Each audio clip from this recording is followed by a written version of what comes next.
자, 본론 들어가기 전에 저희 사진 하나만 보고 가시죠. 지금 매일신문에서 라이브로 전해드리고 있는 영상 중 하나인데 방탄유리와 함께하는 이재명 후보의 영등포 유세 현장입니다. 저는 보자마자 굉장히 폭소한 포인트가요. 저 유리 보시면요. 사진으로 보기에도 굉장히 두껍습니다. 저 몇 센치 정도 되는 겁니까, 변호사님? 모르겠어요. 방탄유리를 제가 실제로 봐본 적도 없는데 저게 전 약간 걱정되는 게 저런 식으로 한 명이 선례를 만들고 고착화를 시키면 저게 다 세금으로 들어가는 걸 텐데 계속 앞으로 세금이 낭비되지 않을까 생각이 되고요. 아니 얼마 전에 한국을 방문한 그 톰 크루즈 네. 미국 배우 있잖아요. 톰 크루즈 배우 보니까 뭐 치킨 먹고 사진 찍어달라는 사람 다 사진 찍어주고 허심탄회하게 만나던데 그랬었죠, 네. 제가 보기에 몸값이 톰 크루즈가 훨씬 높을 텐데 그런데 이재명 후보자가 방탄유리를 하는 거에 의미가 없다고 생각을 합니다. 네. 저걸 네. 저렇게 앞에만 네. 막으면은 저게 의미가 그러니까. 있나요? 왜냐면 이게 저렇게 너무 눈에 보이는 이 막을 치게 되면 오히려 안 보이는 쪽으로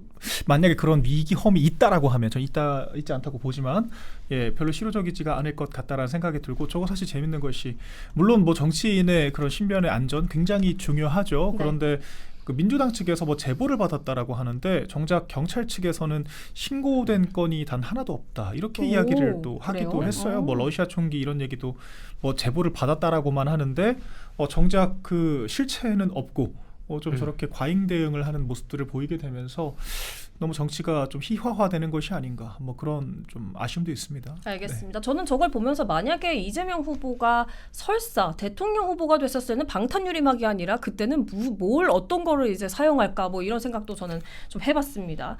자, 알겠습니다. 이제 본론으로 들어가서 어제는 그 주말임에도 이제 시계에 좀 눈을 고정해놓고 이제 보낸 것 같습니다. 밤 8시 알람 맞추고 저도 TV를 틀었는데 21대 대선 후보들 어제 첫 TV 토론회 했습니다. 자, 우선 저는 말을 아낄게요. 패널분들 어떻게 보셨어요? 너무나 재밌게 봤어요. 재밌게 봤고 2대2 구도가 고착화됐다라는 것이고 경제 토론이니까 시장 자유 경제주의를 바라는 쪽과 또 분배주의를 바라는 쪽, 그러니까 성장과 분배를 바라는 쪽이 너무나 극렬하게 대립돼가지고 거기에 대해서 관전 포인트가 있었고요. 뭐 굳이 뭐 순위를 지적하자면 저는 이준석 후보자에게 큰 점수를 드리고 싶어요. 이준석 후보자가 상대적으로 많이 잘했다 생각이 들고 네네. 김문수 후보자께서도 본인의 신념을 지키는 그러한 발언의 연속성이 잘했다 말씀을 드리면서 일자리 창출이라는 문제를 서두에 얘기하고 맨 마지막에 두 번에 걸쳐서 강조를 했는데 아마 그것은 본인이 경기도지사 시절에 했던 업적에 비춰봤을 때 결국 일자리가 가장 중요한 게 아닌가라는 걸로 말씀하신 것 같고요. 권영국 후보자 좀 황당한 게 차별금지법 하자 그러면서 김문수 후보자만 차별을 했어요. 악수만 김문수 후보자랑 하지 않았고 뭐 이재명 후보자에 대해서는 뭐 특별히 뭐 말을 하지 않겠습니다. 네. 어떻게 보셨어요, 대변인님?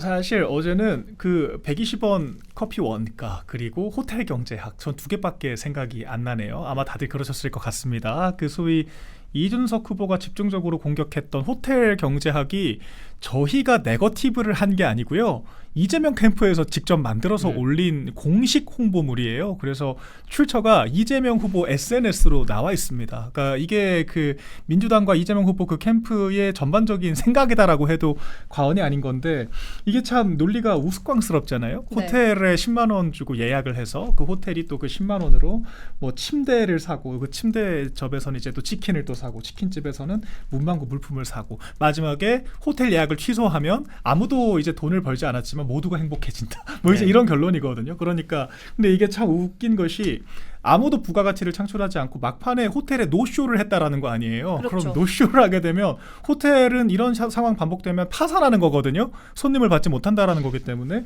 그럼 뭐 그 뒤에 뭐 가구점이나 치킨집이나 문방구나 다 줄 파산을 할 수밖에 없는 겁니다. 그러니까 초등학생이 봐도 납득하기 어려운 이런 기괴한 논리를 가지고 이걸 경제학이라고 표현하는 것 자체가 굉장히 수치스러운 그런 이 상황 나라의 모습이다. 왜냐하면 이게 민주당이 아무리 그 수권 능력에 대한 저는 늘 의구심을 제기하지만 어쨌거나 지금 제일 야당이잖아요. 그렇죠. 제일 정당인데 170여 석을 가진 정당의 경제학에 대한 사고가 이거 엄밀히 따지면 경제학도 아니에요. 이건 그냥 그 사자 좀 분배론에 가깝다라고 봐야죠. 우리나라 좌파 진영의 문제가 경제학과 사회학을 구분을 못합니다. 그러니까 사회학이 말하는 이 계층 담론이라는 것은 어떻게 하면 정부가 이 2차 분배를 통해서 이 어떤 시장의 왜곡을 바로잡을 것인지에 대한 복지 사회적인 관점을 얘기를 하는 것이고, 경제학은 기본적으로 계층 담론을 다루는 것이 아니라 부가가치 창출과 우리 경제의 성장과 이 지속 가능한 발전을 얘기하는 게 경제학이거든요. 그런데 약간 좀 마르크스 같은 그런 이념을 경제학에 좀 본류라고 착각을 하는 것인지, 이건 정말 그 케인지안들조차도 이 혀를 내두를 정도의 이런 이상한 논리들을 가져온다. 그래서 어제 그런 부분들이 많이 조롱거리가 된 것 같고요. 또 그게 한 발 더 나가서 커피 원두 가격 120원 얘기까지 나와버리니까, 아 진짜 이거는 우리나라 국정을 맡길 수가 있는 수준인가, 이제 이런 물음표가 지금 띄어질 수밖에 없는 그런 상황이었던 것 같습니다. 이게 뭐 그 논리에 의하면 일단 호텔은 망했죠. 이 논리의 그렇죠. 맹점이 너무 많아요. 노쇼 때문에 네, 망한 노쇼 거죠. 때문에 망하고 또 그 기본소득을 뿌려가지고 경제를 돌리겠다는 거에서 이제 순환경제 논리가 본인이 주장하는 건데, 기본소득을 뿌렸을 때 그 기본소득을 순환에 안 쓰던가 해외로 보내던가 혹은 아니면 안 쓰고 기다리고 있던가, 그러면 또 순환이 안 되는 맹점도 있고요. 또 재난지원금이라는 형태로 우리 코로나 때 기본소득을 한번 쫙 뿌렸던 적이 있어요. 그때 자전거 회사의 주가가 아주 치솟았습니다. 그러니까 전 국민이 자전거를 엄청 산 거예요. 당장 필요한 의식주 먹고 사는 문제로 필요한 그 소득이 아니라 뭔가 그냥 여가 생활 즐기는 자전거 주가가 확 올라갔던 점 이것이고요. 이 호텔 경제 순환 논리와 또 커피 원두 120원에 대해서 커피 원가 120원이라는 그 발언의 공통점이 뭐냐면, 이 물리학에도 마찰력이 있지만 경제학에도 마찰력이 있습니다. 산업이 이동하면서 소비되는 비용인데, 그러니까 이재명 후보의 머릿속엔 그런 게 전혀 없는 거예요. 10만 원 쓰면 다음 10만 원, 또 10만 원, 10만 원 이렇게 돌아가는 거 아니냐. 또 원가는 그냥 그 원두 가격 하나, 뭐 이거 한 알 이거 얘기하는 거 아니냐. 거기에 뭐 인건비든 뭐 빨대든 뭐 이러한, 우리가 방송할 때 이런 마이크 출연료만 원가가 아니거든요. 이런 마이크 비용과 뭐 테이블 비용, 조명값 다 원가인데, 이런 거에 대해서 경제적 개념이 전혀 없는 대선 후보였다. 굉장히 실망이었습니다. 그리고 이제 민주당 10대 공약을 한번 보시면 경제 관련된 공약이 없습니다. 없어요. 그러니까 제가 눈을 씻고 찾아봐도 국가 경제를 어떻게 발전시킬 것이며, 좀 예산을 어떻게 우리나라 그 건전재정 기조를 비롯한 이 거시 지표를 관리하겠다라는 건지를 전혀 발견할 수가 없습니다. 그러니까 김문수 후보 같은 경우에는 일본 정책이 52시간제 유연화를 비롯해서 민간 주도 성장을 가져가겠다라고 하는, 좀 이제 저희 당의 이제 전통적인 그런 보수 경제학을 어필을 하고 있거든요. 그런데 네네. 어제 토론에서도 이재명 후보 얘기했던 게 양곡법, 노란봉투법, 주 4일제, 상법 개정 이런 것들이에요. 그런데 하나같이 대단히 반시장적이거든요. 그러니까 양곡법이라는 게 말 그대로 쌀 농가가 쌀을 무조건적으로 생산하면 못판 부분을 국가가 어떻게든 보전을 해주겠다는 뜻입니다. 이렇게 되면 수요 공급의 원칙이 깨져버리기 때문에 무제한적인 공급이 가능해지거든요. 그런데 쌀 농사라는 것은 밭농사에 비해서 훨씬 쉬워요. 그러니까 쌀 농가가 밭농가로 가는 건 어렵지만 밭농가들이 쌀 농가로 가는 건 쉽습니다. 오히려 양곡법을 해버리면 우리나라 이 농지의 다양성이 훼손된다라는 거예요. 더군다나 쌀 자급률은 우리나라가 100% 가깝거든요.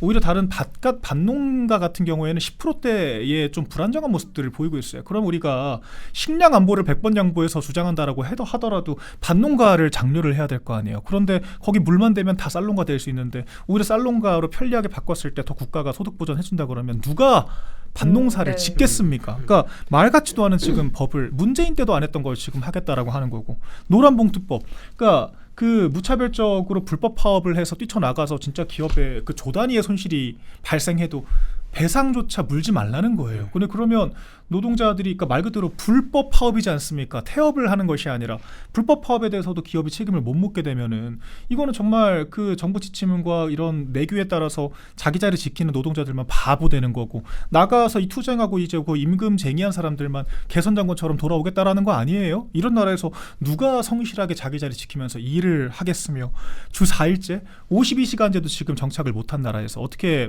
주 4일제를 하겠다라는 것이며, 그 임금 문제는 어떻게 하겠다라고 하니까 이제 답변도 못 하잖아요. 또 이제 마지막으로 상법 개정? 아니 기업이 안 그래도 지금 의무가 많아서 지금 현대차 같은 경우에도 그 겸사 핑계 대면서 미국에 지금 수십조 투자하겠다라고 하는 게 우리나라 현실이에요. 그런데 안 그래도 기업들이 도망가는데 의무 하나를 추가하면 기업 활동이 되겠습니까? 그리고 기업이 이렇게 단기적으로 이 주주들의 그런 이익에만 함몰돼서 단기적인 성과에만 매몰되게 되면 장기적으로는 기업 가치 성장을 못 하겠죠. 그럼 이게 그 증시 밸류업이 되겠나요? 그러니까 그냥 주말 주먹구구식으로 당장만 이 증시 펌핑을 해놓고 나중에는 다 주주들까지 손해보는 상황을 방치하겠다라는 건데 이거 지금 제2요구권조차 없으면 누가 막습니까? 저는 그 공포심이 어제 밀려 들더라고요. 진짜 심각한 문제입니다 지금. 대변인님께서 굉장히 잘 정리해 주신 것 같은데 지금 네. 이렇게 들어보면은 이재명 그 후보가 이제 제안한 정책이나 이런 것들이 굉장히 허술한 점이 많아요. 그런데 이해가 안 되는 건 민주당 입장에서는 어제 보셨어요. 이재명 후보 굉장히 토론 잘 준비했고 이제 말 너무 잘했고 저는 그거를 토론해 보자마자 이제 끝난 그 또 다른 이제 그 디스커션 토론이라고 하죠. 네. 거기서 좀 깜짝 놀랐습니다. 어떻게 이렇게 몰아갈 수 있는지. 각 본인들 정당이 본 그 토론에 대해서 객관성이 없죠. 그런데 김문수 후보자 같은 경우에 오늘 낮에 행사에서 기자들이 물어보는 어제 토론 어땠냐는 질문에 대해서 본인의 겸손함을 얘기했어요. 내가 봐도 이준석 후보자가 잘했다라고 겸손함을 이준석 후보자가 1등 그 어제 토론에서는 잘했다라고 얘기를 했고 앞으로 또 정치와 다른 부분의 토론이 있으니까. 그런데 민주당 입장에서는 일단은 당원들을 달래기 위해서 그렇게 매몰된 입장을 발표할 수밖에 없죠. 그러면서 이게 그 토론회를 하면서 계속 모든 당에서는 팩트체크 보도자료를 계속 냈어요. 후보자의 한마디에 팩트체크, 한마디에 팩트체크를 냈는데 민주당에서 낸 팩트체크가 가장 많습니다. 그건 뭐냐면 체크할 게 많다는 거예요. 본인들의 그 말이. 왜냐하면 지금 새 후보자와 이재명 후보자의 차이점이 뭐였냐면 저는 어제 그 차이점을 보고 이재명이라는 사람은 정치를 하면 안 된다고 생각을 했어요. 예전에 이거 그 오세훈 서울시장과 그 고민정 그 의원이 총선 때 했던 얘기 비슷한 건데 찬성 반대를 묻습니다. 어떠한 정책에 대해서. 네네. 찬성이냐 반대냐 물어보면 난 찬성한다 이유 말하던가 반대한다 이유 말하면 되는데 뭐 그럼 너무 극단적으로 얘기하지 말라는 둥 뭐 우리 세상이 번날 수도 있다는 둥 그러니까 정치인이라는 거는 결국 국회에서 국회의원은 표결을 하잖아요. 찬성이냐 반대냐. 또 대통령도 결국에는 선택을 하는 자리란 말이에요. 그 선택을 자칫 순발력 없이 늦게 하다 보면 외교나 무역 문제에서는 좀 큰 문제가 발생할 수가 있거든요. 그런 것인데 그런 선택하는 문제에 대해서 이재명은 어느 거 하나도 좀 정확하게 얘기를 안 했습니다. 그게 왜냐면 본인이 또 말을 하면 거기에 대해서 팩트체크가 안 되기 때문에 하는 문제고 아까 말한 주사일제 같은 경우에도 결국 재원을 어떻게 할 것이냐 기업은 어떻게 할 것이냐 또 나머지 문제들에서도 재원을 어떻게 할 것이냐라는 것인데 이게 민주당에서 그 발행 홍보물 팩트체크입니다 낸 거 중에 팩트가 없어요. 주장만 있어요. 무릇 맞아요. 팩트라 하면 뭐 데이터를 공개를 해서 혹은 아니면 앞으로 어떠한 산업이 예상되기 때문에 거기서 뭘 갖고 오고 이렇게 하면 되는데 그게 좀 안타까웠고요. AI 100조가 전 가장 황당한데 AI 100조 관련해서 모 변호사님이 뭐 이재명이 한다는 거는 민간에서 AI 100조를 그 민간 사모펀드를 만든다는 거다. 민간 펀드를 만든다는 거고 그거를 이제 그 이준석 후보자가 질문하지 않았습니까? 100조를 어디다 투자하겠습니까? 물어보지 그랬죠. 않았어요? 네. 거기에 대해서 결정하는 것 자체가 뭐 국가가 뭐 독재를 하는 거다라고 했는데 아니 민간에서 100조를 갖고 올 거면 대선 공약을 왜 내요? 그거를 민간에서 자발적으로 하는 거지 뭐 테슬라가 발전하고 엔비디아가 발전하고 자발적으로 발전하는 거지 그거를 대선 공약으로 왜 갖고 옵니까? AI 100조 공약을 그러면 그 대선 후보가 공약을 하는 거는 한정된 예산에서 우리나라 1년 예산 650조에서 뭘 어떻게 쓰겠다라는 것인데 정말 좀 황당한 민주당 측 사람들의 황당한 주장이 좀 이어지고 있다는 것이고요. 앞으로 정치나 또 여기 엮여 있는 게 있으니까 다음 토론에도 또 좀 재밌을 것 같다 생각이 듭니다. 아니 어제 TV 토론회에서 그 이준석 후보가 그리고 실제 그 토론회에서 굉장히 잘 정리해줬어요. 이재명 후보 오늘 다 해준다고 할 겁니다 분명히. 그런데 네. 어떻게 하겠다는 그 구체적인 공약은 없습니다라고 이제 이준석 후보가 말한 것처럼 이제 국민분들도 이제 보시면서 그게 맞다라고 생각을 해서 하셨을 것 같아요. 대변인님도 그렇죠. 네, 한숨 굉장히 많이 아니 쉬시네요. 근데 제가 너무 좀 자괴감이 들었던 것이 우리 보수 지지자들께서는 너무 합리적이세요. 그래서 저희는 소위 말하는 무지성 지지가 잘 되지 않습니다. 그런데 네. 민주당은 정말 사이비종교. 그렇죠. 한번 내가 모셔야 될 후보라고 생각하면 정말 무지성으로 밀더라고요. 나 어제 깜짝 놀랐던 게 대변인님 그리고 무지성 엄청 싫어요. 저는 이제 그 반지성에 대한 그 거대한 반발이 또 있는 그런 성정인데 아무튼 SNS에 돌아다니는 글들이 아니 이재명 아니었으면 나는 커피 원두값이 120원인 것도 모르고 살 뻔했다면서 오히려 이런 식으로 진짜 그러니까 사실 오죽하면은 아프니까 사장이다 이런 그 자영업자들 커뮤니티 있잖아요. 네. 실제로 그렇게 물어보는 사람들이 있다라는 거예요. 아니 원두값이 120원인데 이렇게 폭리를 취해도 되는 것이냐. 그래서 그 토로하는 글들이 올라왔습니다. 어제 상당수가. 그래서 사장들이 아니 그럼 우리가 원두 가격이 120원이라는 것도 소위 믹스 커피에 대해서 얘기를 하는 것이고 자판기 커피가 120원인 거예요. 근데 이제 그 일반적인 그 프랜차이즈 카페나 개인 카페 같은 경우에는 원두도 각양각색이고 또한 인건비나 뭐 임대료나 여러 가지 부대 비용들이 있기 때문에 네.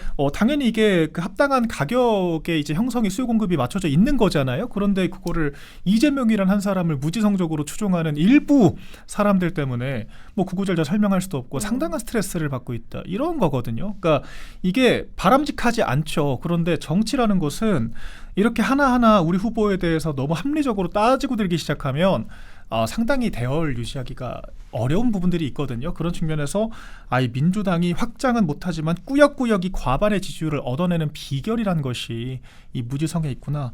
이제 이런 측면들이 있는 것이고, 그러니까 근데 전 이재명 후보가 제가 이제 한번 대통령을 모셔봤지 않습니까? 근데 이재명 후보는 사실상 3년 가까이 대통령 의전을 받았어요. 그러니까 이미 지난 20대 대선 때 후보 출마를 해서 사실상 후보로서 그 극진한 대접과 여러 스터디할 기회, 인프라들을 제공을 받았던 것이고, 또한 지금까지 3년 동안 야당 대표를 하면서 거의 민주당 그 여의도의 총통이었다라고 해도 과언이 아니죠. 180석 민주당과 170석의 지금 민주당을 이끌고 있으니까 네. 그러면서 사실 너무 그 많은 정책들을 접하고 스터디할 기회가 있었을 텐데 어떻게 3년 동안 이렇게 하나도 발전을 못했나. 그러니까 이 예산에 대해서 국부펀드와 정부 자금 출자와 민간 투자 유치도 구분을 못한다라는 거 아닙니까? 그러니까 네. 100조 AI 투자를 하겠다라는 것이 애초에 이게 모든 후보들이 이구동성 얘기하는 게 민간에서 자발적으로 투자 유치가 그 정도 규모로 이루어지기가 어렵기 때문에 국가가 주도적으로 하겠다라는 거 아니었어요? 이재명 후보가 그 K-엔비디아 얘기하면서 국부펀드를 창출을 해서 우리가 투자를 집중적으로 계획적으로 해서 만들어내겠다라고 한 거 아닙니까? 네. 근데 이제 와서는 그걸 꼭 정부가 하겠다라는 것은 아니다. 이런 건 그냥 실무 개념에 대한 몰 이해를 떠나서 굉장히 무성의한 태도라고밖에 볼 수가 없죠. 이런 식의 정책 집행을 우리 국민들이 믿고 이 전국을 맡길 수가 있는 것이냐, 굉장히 위태로운 상황이라고 볼 수 있겠습니다. 이재명은 합니다잖아요. 저희가 그 방송에서 설마 이런 것까지 할까요라고 예상했던 걸 지금 다 하고 있어요. 뭐 재판을 정지시키다던가 뭐 혹은 공직선거법을 조항을 삭제하던가. 그런데 저는 어제 커피 원가를 보고 나서 커피 원가가 120원인데 왜 8,000원, 만원 받냐? 막 이렇게 발언을 했잖아요. 저는 머릿속으로 치는 생각이 커피값을 이제 법으로 정해놓겠구나. 커피값 3,000원이다. 커피값 2,500원이다. 이거 약간 저희가 웃으면서 얘기하는데 저희가 평소에 웃으면서 설마 했던 거를 다 실현하고 있어요. 지금 이재명이 말하는 뭐 분배 성장이든 뭐 이런 국가에서 뭐 큰 정부가 잡아놔야 된다는 등 이러한 기조를 보면 커피값 충분히 정해놓을 수 있습니다. 커피값을 천편일률적으로 모든 커피값은 2,000원, 2,500원 이렇게 정해놓을 수가 있어요. 정말 우리 카페 사장님들 이거 정말 집중하셔야 되는 부분이고, 그 커피 원가 120원 발언 나왔던 과정이 그런 거 아니에요. 김문수 후보자는 경기도지사 시절에 했던 업적이 너무 많으니까 거기에 대해서 너무나 밀리니까 내가 그래도 계곡 정비 사업은 했다라고 하면서 닭백숙은 얼마를 파는 대신에 커피를 팔아다 이런 얘기를 한 건데 그 계곡 정비 사업이 그 당시에 2018년, 2019년에 남양주의 조강환 시장이라는 분이 계곡 정비를 남양주를 완료를 해가지고 보도자료 막 뿌렸어요. 그 다음에 갑자기 경기도에서 이재명의 지시로 인해서 계곡 정비 사업이 완료가 됐다라고 보도자료가 또 나오니까 남양주 그 시장이 여기에 대해서 이의 신청을 했어요. 이의 제기를 했습니다. 그러니까 어떻게 되는 줄 알아요? 민주당 윤리심판원에서 징계가 내려와요. 당원 정지로. 그래서 이분이 남양주 시장님 탈당한 거예요. 그러니까 이재명의 일극 체제에 반기를 들였던 인물인데, 그러니까 이런 아직도 그 본인의 계곡 정비 사업에 대해서 누가 한 건지 논란이 있는 그러한 사업인데 그걸 예시를 들면서 커피 원가 120원 한 건데, 저는 제가 보기에는 그 이재명은 합니다와 그 지금은 이재명에서 금자를 옥자로 바꾸면 이제 지옥은 이재명인데 이걸 두 개 합치면 충분히 커피값 원가를 법으로 정해놓을 수 있을 거라 저는 생각합니다. 전 조심해야 돼요. 네.